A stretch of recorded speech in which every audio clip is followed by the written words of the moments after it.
calculating probability. We will be finding the probability on this spinner, and then we'll do a little bit more on the back. And I want to make sure that you use the proper form in the way that you write your answer. Notice we have the spinner has numbers 4, 5, 6 and letters D, E, and F. We want to know the probability of spinning a number. Well, first let's look at the total possible outcomes. There's 1, 2, 3, 4, 5, 6. There's 6 possible outcomes. So I'm going to write it with the 6 on the bottom. And a number, there's 3 numbers. I'll reduce that to 1/2. This is how you write probability. P for probability, and then parentheses around what you're searching for. So the probability of a number is 1/2. If you have a fraction, you reduce it. Now the probability of finding an even number. See how I wrote it? Probability, even number in parentheses. This is what you need to write. So there are 6 possible outcomes.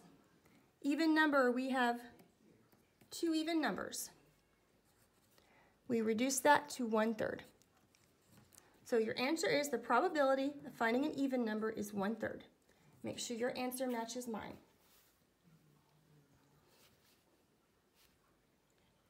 Look down at number 5.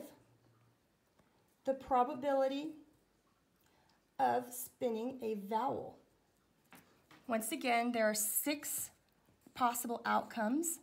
There is 1 vowel that is not reducible, so that is the answer to number 5. Down to number 7, what's the probability of spinning a number less than 6? Less than 6, so smaller than 6. These 2 are less than 6. So the probability is 2 out of 6, which reduces to 1/3.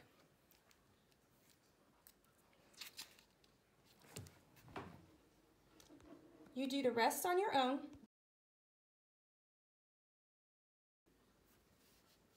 This page we have a new spinner. We'll do 1 and 2 together and you do the rest.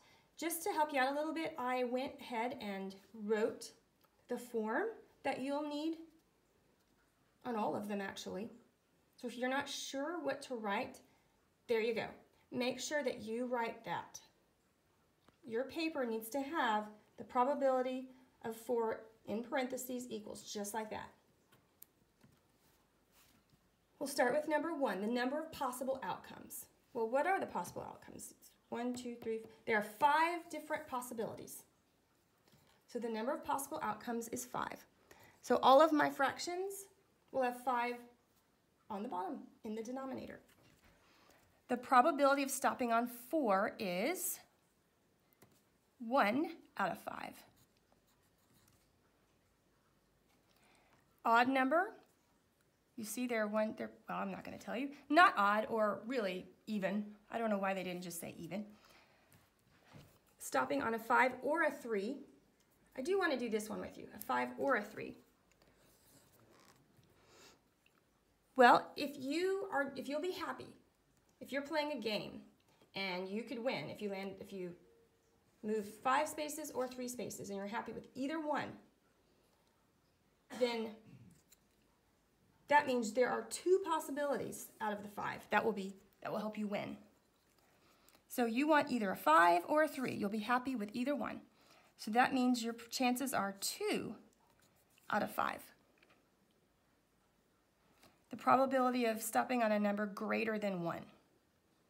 How many of those are greater than 1? Let's move on down to 8 and 10. You have a bag of coins, 3 pennies, 2 nickels, 4 dimes. You select a coin at random. First of all, you need to know how many possible outcomes you have. So let's see how many coins are in there. 3, 4, 5, 6, 9. So you have 9 possible outcomes. The probability that you will choose either a penny or a dime. You've got 3 pennies and 4 dimes.